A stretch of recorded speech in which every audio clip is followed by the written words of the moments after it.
guys, what's up? It's me, CroffStudios. I'm here with a very big set review, and this is set 79008.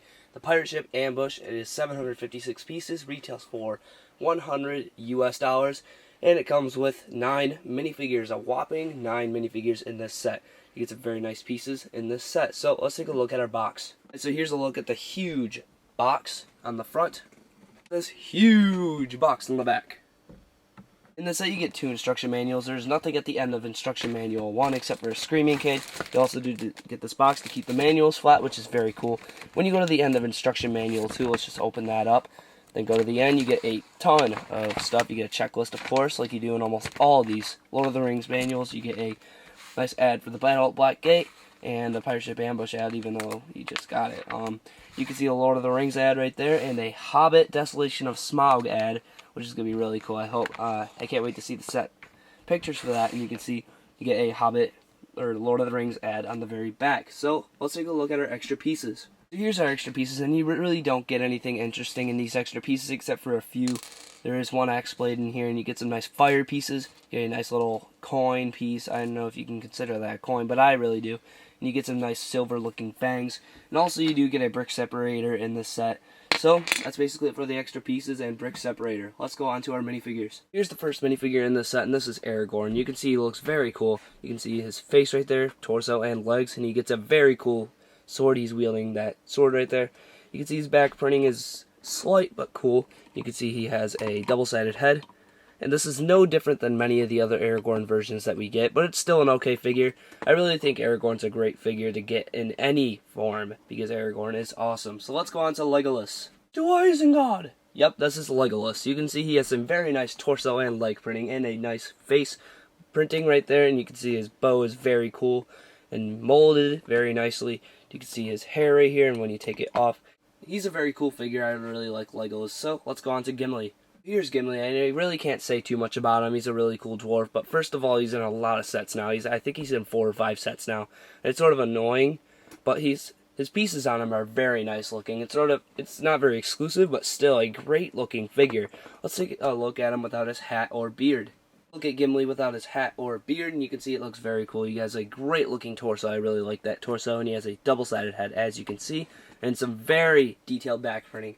Very nice looking, and as you saw, he was wielding his axe earlier, which looks very cool. So yeah, let's go on to the dead soldiers. Guys, first up for our undead soldiers is the king. Of course, he's not really a soldier. He's obviously a king. You can see he gets his red cape that he has in the movie, and a great sword. I really love those swords. I'm glad they gave us another one of those in this set. He has some great looking torso and leg printing, and a very cool color in this helmet. This helmet has a great color to it. And you can see he has a double-sided head with some weird looking things and a great looking back printing on there. A very great figure, definitely probably the only version we're going to get of this figure. This is probably going to be the only set you're going to be able to get any undead people in. So I think that's very exclusive and cool. So let's go on to the undead soldiers now. Guys, so here's our undead soldiers, and you get 2 of them that are exactly the same, but you can switch their heads around so they look a little different. You get this helmet in this very cool looking green color when you take that off, obviously, and also he has some great torso and leg printing. When you turn him around, he gets another face right there, and also does have some nice back printing on him as well. As I said, these 2 figures are exactly the same. You get another one over there, and I just dropped the helmet. I gotta pick that up and then put that back on him. He looks like a very great figure, and I absolutely love the swords that you give him. And Lord of the Rings, or the LEGO group, did a great job in picking their weapons in this set, I have to say. Very cool wielding weapons. So let's go on to our next figure. So here's the Pirate of Umbar, and this is probably the only version of Peter Jackson we're ever going to get. You get a Peter Jackson actually dressed up as one of the pirates in the movie in a scene, and he was only seen for like a split second or 2, I think. And this is I think this is the pirate that he is. And you can see he's wielding bread. I don't know why, but it's a great piece to get, I guess. It's cool that they just added that in, and then you get a little chain with him for a weapon. Also, he has some very nice torso printing on him and a great looking head. When you turn him around, he does have some back printing, and he has this thorn oaken shield hair. Turn him around, you can see he has a scared face and some very nice back printing. I like how they included a pirate in this set. I hope they include more pirates and more sets, hopefully next year for Lord of the Rings. that would be really cool. So let's go on to our next figure. Guys, so here's probably the least exciting figure in this set, and this is a Mordor orc basically, and you get another one except he has armor and a different sword. You can see he gets this nice axe, and really I wish they would have given him these hair pieces that they have in the Mines of Moria set and many other sets. I really wish they would have given him that, but recently they've just been leaving him blank for some reason without a headpiece, which is really lame. And you can see his nice back printing and back head printing. I mean, that really doesn't cover the hairpiece. I really wish they would have given him his hairpiece. I really think this it would have made these figures a lot more exciting if they had given them their hairpiece. So let's go on to the set itself. You guys, now into the little catapult, and as you can see, it looks sort of weird, but I actually really like the look of this catapult. It actually looks really cool. You can see that's how you flick it, and you have these little ammunition things right here, and you get stickers on here, unfortunately, but they're cool printed stickers with some wood and stuff. You can see that's how it works.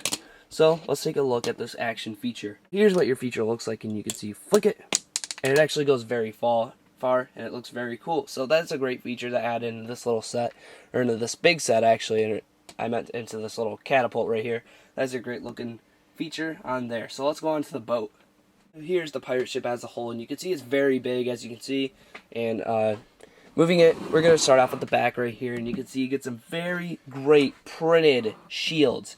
You get 8 of them on the back and 6 of them on the front. I mean, if I had this set, this is actually my brother's set, and he let me review it. If I had this set, I would totally take off these shields and use them. They are great looking shields. You can see you get some nice Batman pieces in the back that they used in the 2005 or 6 sets. I can't really remember which year it is, but I know it's around that time period. You can see you get a nice looking steering wheel for the pirate ship and a nice cloth piece right here. And probably the feature back here is that you can take this off, and there's a rat inside. Flip the boat like this. There's a rat inside and a bucket and a torch. Not really too much in there. I don't really have to show it that much. Then moving over here, I like these chains that they used. The use of those looks very cool. And they actually held them in with these little pegs right there. You get some very nice pieces right here, like a bow and arrow, and you get some nice black sword looking pieces, and you get flick missiles right here. Unfortunately, I guess they're supposed to be like crossbows, but I guess it's an okay feature. You can see the deck is very detailed. You get some nice pieces right there, some wood pieces all over the boat, and it sort of looks messy. You can see you can take off this little weapon stand, and you get 2 spears, a key, and a nice metal crossbow. So let's go on to the front of the ship. So here's the front of the ship, and you can see what it looks like. You get a nice looking rammer type of thing here, so it can ram into other ships. You can see the sails right here, and a nice little chain. You get a ton of chains in this set, really nice. And also probably the main feature on the front of the boat is that you can turn this. It's a nice little anchor, and it's not really working right now, but it works as an anchor, and then you can pull it back up. Works on both sides, definitely. It goes over here too, works over here, and you can see over here, moving over here. Get this sticker piece right here, but inside of it are some jewels and a nice little looking coin. And I just dropped the jewel. Let me put that back in and put that back on so we can put it back over here where it belongs. I think it just goes over here or something. Can't really remember. I'll just put it right there for now. Whatever. You can see you get some nice crates and bottles. Very nice set for accessory wise. You get a ton of accessories. I don't know if I showed you guys this. I don't know if you could see it either. Get some stickers. You get some stickers on the inside of the jail. Can't really see them too much, but you do get some stickers in there. Not very cool stickers, but you can see this boat is a great looking boat. They did a really good job on it. And also, as LegoLee329 noticed too, go to his review of this. The boat wobbled, and I actually fixed it like he said, and it worked. It did wobble before, so there's a problem, but still, very cool looking boat. So let's go on to the rating on this set. On to the rating on this set. I do think it's a very nice set, but really, it's useless in the movie. What does this set do in the movie? I mean, I know it's a big pirate ship and little kids like it, but it really does nothing in the movie. It's sort of a useless set. I mean, they could have definitely made something way better than this. Maybe like one of the big elephants that you get in the Battle of Minas Tirith. That would have been so much cooler than a boat. So this set's going to get an 8 out of 10. I mean, it's a good set. I would have given it a 9, but it does really nothing in the movie. I would give it a 7.5 if it wasn't as good, but it gets a ton of figures in this set. So it's a pretty nice set. I think it's okay, but really, it does nothing in the movie. It wasn't really needed, but I guess it was good to get the pirates in this set and some very nice accessory in this set. So that's basically it for this review, guys. Make sure to rate, comment, and subscribe, and look for more reviews.